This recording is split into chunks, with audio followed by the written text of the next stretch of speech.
Welcome to CBM training YouTube channel. चलिए आज के इस वीडियो में हम आपको बताते हैं कि सॉफ्टवेयर डेड मोबाइल को रिपेयर कैसे किया जाता है। वीवो का हैंडसेट है और हम इसको UEFI बॉक्स के द्वारा ISP पिन आउट से रिपेयर करेंगे। तो डेड बोर्ड रिपेयरिंग दो प्रकार से की जाती है, एक ISP पिन आउट द्वारा और दूसरा MMC को निकाल करके। तो MMC की वीडियो भी हमारे चैनल पर है निकाल करके, जिसमें डेड बोर्ड रिपेयर किया जाता है और ISP पिन आउट द्वारा भी है। तो आप उन सभी वीडियो को देख करके अपना नॉलेज बढ़ा सकते हैं। फ़िलहाल चलिए आज के इस वीडियो में हम आपको बताएंगे ISP पिन आउट द्वारा। ISP पिन आउट में ज़्यादा सेफ़ रहता है मोबाइल, क्योंकि वीवो के जो हैंडसेट आते हैं उसमें बहुत ज़्यादा हार्ड ग्लू लगी रहती है, तो MMC पिन आउट के डैमेज हो जाने का डर रहता है, इसलिए ISP पिन आउट ज़्यादा सेफ़ रहता है। तो जिसका ISP पिन आउट अवेलेबल है उसको हम इजीली ISP पिन आउट के द्वारा डेड बोर्ड रिपेयर कर सकते हैं। तो चलिए देखिए ये सेट में प्रॉब्लम क्या हो रहा है। इसको भी हमारे एक स्टूडेंट ने दिया हुआ है। उन्होंने बोला कि ये कस्टमर किसी शॉपकीपर के पास ले गए थे, सर्विस सेंटर भी ले गए थे। उन्होंने बोला कि मदरबोर्ड से प्रॉब्लम है, रिपेयर नहीं होगा, चेंज करना पड़ेगा। तो चलिए देखते हैं हम इसको कैसे रिपेयर करते हैं। तो वीडियो बड़ा है, आपको पूरा समझने के लिए बताया गया है, ठीक है। और आपको पहले से पता है तो आप स्किप कर सकते हैं। ये उन नए स्टूडेंट के लिए रहता है जो अभी इस फील्ड में नए हैं।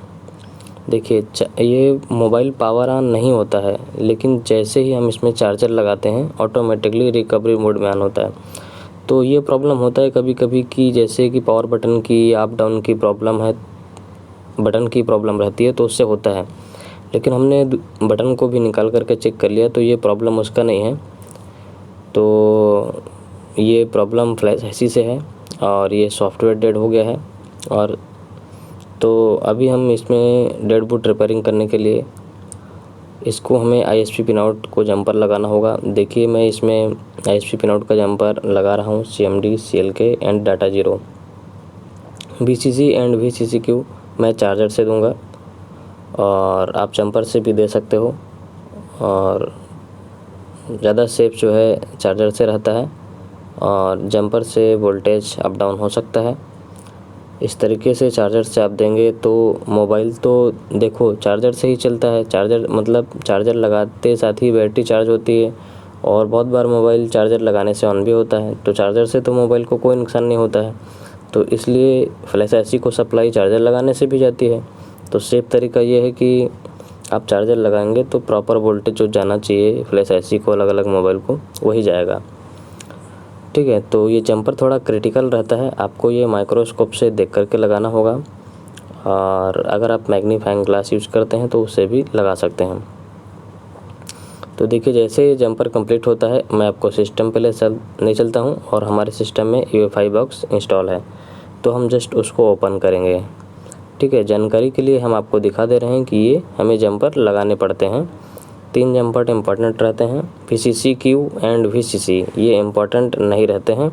इसे हम चार्जर से देंगे, चार्जर कनेक्ट करेंगे तो इसको सप्लाई मिल जाएगी, फ्लैश IC को सप्लाई मिल जाएगी, ठीक है। तो ये अभी मैं जंपर लगा रहा हूँ और हमारे बाकी जंपर लग गए हैं। जैसे कि मैं आपको बता रहा हूँ कि जंपर क्रिटिकल जगह में होता है, बहुत ही ज़्यादा सेंसिटिव, और आजू बाजू में भी कंपोनेंट होते हैं तो उसमें भी टच हो जाने का डर रहता है। तो जंपर लगा लेंगे अच्छे से, और हो सकता है तो आप टेप उप लगा लीजिए जैसे कि जंपर बार बार न टूटे। तो फ़िलहाल अभी हमारा जंपर लग गया है और अभी हम जो UEFI बॉक्स है उसका दूसरा सिरा में इसके सभी जंपर को लगा लेते हैं। और ये देखिए जंपर, आपको तीनों जंपर मैं दिखा देता हूँ जो हमने लगाए हुए हैं, ठीक है। हमने इसमें जो जंपर लगाने थे पूरे लगा दिए हैं, और अब हम UEFI इसी तीनों जंपर को हम UEFI का जो एडाप्टर है उसमें जंपर लगा करके और उसको बॉक्स से कनेक्ट करेंगे। तो वीडियो बड़ा है काफ़ी, इसलिए मैं कट करके दिखा रहा हूँ, तो वो सभी चीज़ें नहीं दिखाऊंगा। आपको पता है कि दूसरा भाग इसका कहाँ कनेक्ट होता है।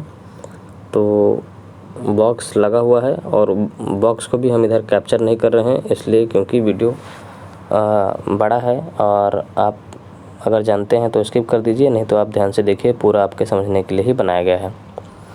तो देखिए हम अभी पीसी पे आ गए हैं यहाँ पर। अब यहाँ पे हम सबसे पहले डायरेक्ट आईएसपी में एमएमसी आईएसपी में चेक मार्क लगा करके आइडेंटिफाई करेंगे। तो इस तरीके का एरर आ रहा है VCC एंड, क्योंकि हमने VCC एंड VCC क्यू का जंपर तो लगाया नहीं है। तो लेकिन हमने कई बार देखा हुआ है कि हमने लगाया तो नहीं है, लेकिन हमें इधर से कमांड सेट करना पड़ता है बॉक्स के लिए, जिससे कि वो तभी रीड कर पाता है। तो देखिए अभी ये पहली बार कुछ और एरर दे रहा था, अभी कुछ दूसरे टाइप का एरर आ रहा है। तो हमने यहाँ पे सेट किया वोल्टेज, मैंने इसका जंपर नहीं लगाया हुआ है। ऐसे कुछ ट्रिक्स होती हैं, कुछ आइडिया होती हैं कि उसको करने से कनेक्ट हो जाता है। तो देखिए अभी ये फिर दूसरे टाइप का एरर दिया। अब आप देखिए हमने उधर तो जंपर नहीं लगाया हुआ है, ठीक है, तो VCC एंड VCC क्यू का, लेकिन हम इधर से आइडेंटिफाई कर रहे हैं तो नहीं हो रहा है, ठीक है। तो देखिए अभी हम क्या करते हैं, देखो फिर वही सेम एरर आ गया, ठीक है, और ये अभी आइडेंटिफाई हो गया है। तो VCC and VCC Q jumper लगाना पड़ सकता है, या चार्जर को एक बार बंद करके चालू करने से आ जाता है, ठीक है। तो ये मैंने बंद करके चालू किया तो आइडेंटिफिकेशन ले रहा है, मैं इसलिए आपको दोबारा इन्फॉर्मेशन लेकर के दिखा दिया। तो देखिए Vivo Y21L लिखा हुआ है, यहाँ पे मॉडल नंबर भी दिखा रहा है आपको, मतलब सिस्टम इन्फॉर्मेशन भी अवेलेबल है और यहाँ पे कोई एरर नहीं आ रहा है। और देखिए यहाँ पे डिटेक्टेड जो दिखा रहा है सैमसंग की फ्लैश आईसी है। तो सैमसंग की फ्लैश आईसी में प्रॉब्लम बहुत कम आती है, ठीक है, लेकिन जब आती है तो मुश्किल से ही सॉल्व होती है, नहीं तो उसका सॉल्यूशन रहता है कि चेंज करना पड़ता है। तो चलिए ये जो इन्फॉर्मेशन आई है ये इसका बूट कॉन्फ़िगरेशन भी रहता है, तो हम इसको पहले कैप्चर कर लेते हैं एक जगह। देखिए हमने इसको कैप्चर कर लिया, एक फ़ोटो ले लिया है और इसको हम कर लेते हैं सेव इसी मॉडल के नाम से, कि जिससे बाद में हम इसको देख सकें। अगर ये सिस्टम में जैसे कुछ बूट नहीं करता है तो हम इसको बाद में देख सकते हैं कि इसमें क्या सेटिंग गड़बड़ हुई है, मतलब ये सेटिंग की इन्फॉर्मेशन रहती है।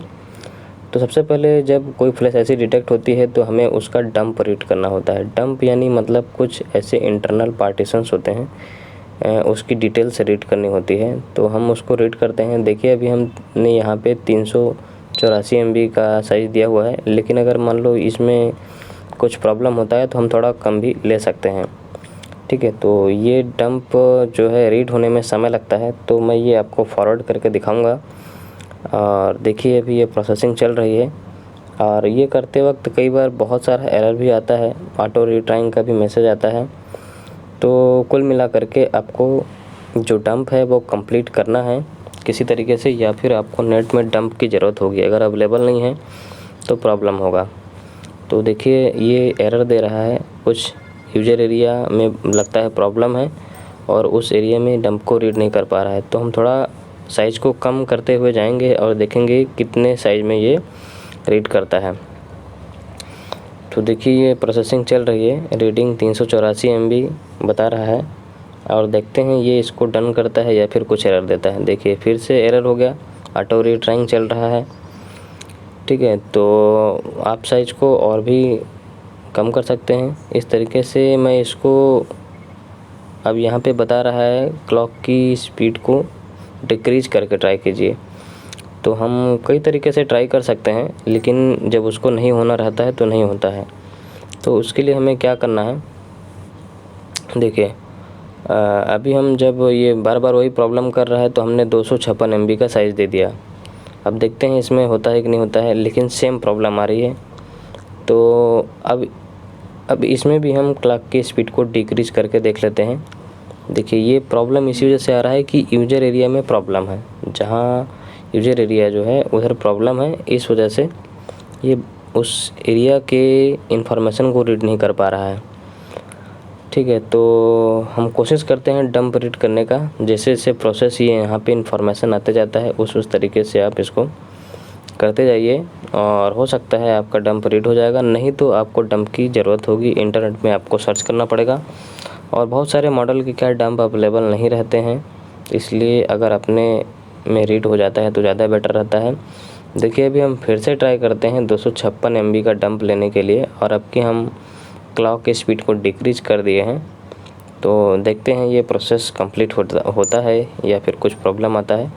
तो इसमें से पहले से जो कुछ फाइल सेव हुई रहती है तो उसके ऊपर ये ओवरराइट का मैसेज देता है। देखिए अभी ये प्रोसेस चल रहा है और जो फाइल सेव है देखिए ये, ठीक है। तो ये अभी 256 MB का ये कंप्लीट हो गया है। मैंने वीडियो को फॉरवर्ड किया है आपको बताने के लिए, ठीक है। तो अभी हम यहाँ पे सबसे पहले NAND टेस्ट करते हैं, मतलब इसका जो स्टोरेज है उसको टेस्ट करते हैं। तो देखिए यहाँ पे कंटेंट वेरीफाइड इस तरीके से आ रहा है, ठीक है, कि जो यूजर एरिया है वो एक्सेस हो रहा है और बोर्ड पार्टीशन भी एक्सेस हो रहा है, ठीक है। लेकिन प्रॉब्लम तो है ही इसमें। अब यहाँ से हम उसको फैक्ट्री रेस करके सही करते हैं, लेकिन पहले हम आपको हेल्थ चेक करवाते हैं कि इसका हेल्थ क्या है। तो देखिए यहाँ पे जो एरर है वो भी दिखा रहा है, और ऊपर चल के देखते हैं क्या एरर दिखा रहा है। देखिए exceed its maximum estimated device life time, तो बता रहा है इसमें कि जो फ्लैश आईसी का लाइफ टाइम है वो ख़त्म हो गया है, मतलब एक्सीड कर गया है।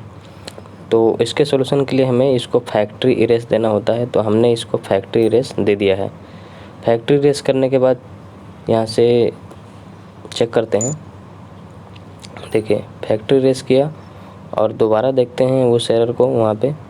और सैमसंग की जो फ्लैश आईसी होती है वो बहुत कम ही मतलब रिपेयर हो पाती है, पार्टीशन वगैरह, और बाकी जो रहती है फ्लैश आईसी अलग कंपनी की वो रिपेयर हो जाती है। लेकिन सैमसंग की ऐसी में प्रॉब्लम नहीं आता है, लेकिन आ गया तो ठीक भी नहीं होता है। तो हम एक बार करके देख सकते हैं, नहीं तो इसका सॉल्यूशन है फ्लैश आईसी को चेंज करना पड़ेगा, ठीक है। तो हमने देखिए यहाँ से कर दिया है, और अभी फिर से हम हेल्थ इन्फॉर्मेशन लेते हैं। तो हमने फैक्ट्री रेस भी कर दिया, इरेज भी कर दिया, लेकिन ये जो प्रॉब्लम है ये सॉल्व नहीं हो रही है।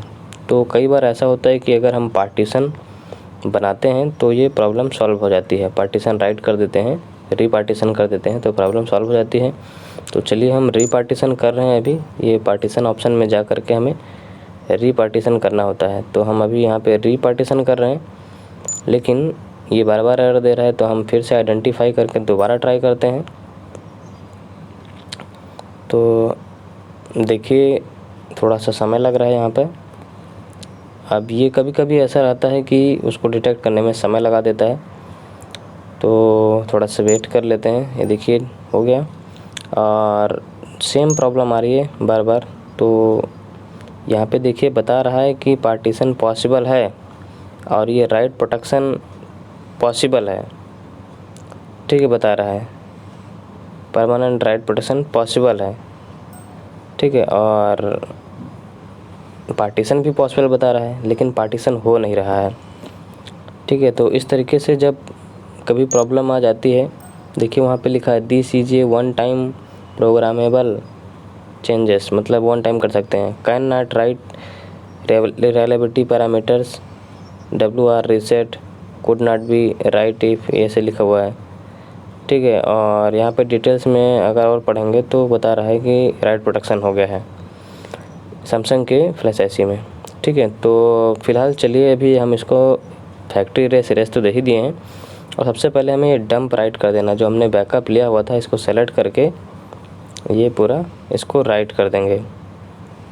देखिए जो आपने बैकअप लिया हुआ था सिक्योरिटी का बैकअप, मतलब जो रेड वाली फाइल दिख रही है, इसको हमने बैकअप लिया हुआ था यूज़र पार्ट में जा कर के, और अभी हम उसी को यहाँ पे राइट भी कर देंगे, ठीक है। तो ये देखिए राइटिंग का प्रोसेस चल रहा है, और वीडियो बड़ा है इसलिए मैं थोड़ा आपको फॉरवर्ड करके दिखा रहा हूँ। और ये राइटिंग प्रोसेस चल रही है, पहले हम सिक्योरिटी को राइट कर दे रहे हैं और उसके बाद मुझे सॉफ्टवेयर भी करना है।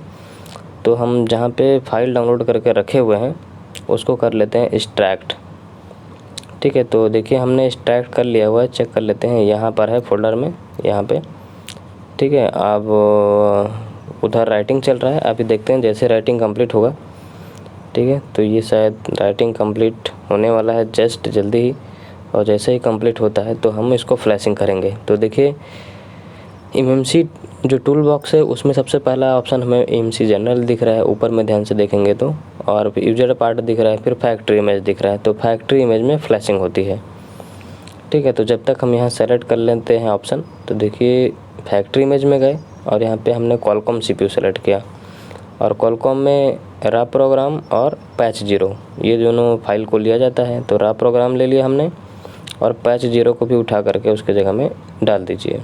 तो देखिए यहाँ पे दोनों फाइल को डाल दिया। अब हमें यहाँ पे क्या करना है, इसको राइट कर देना है,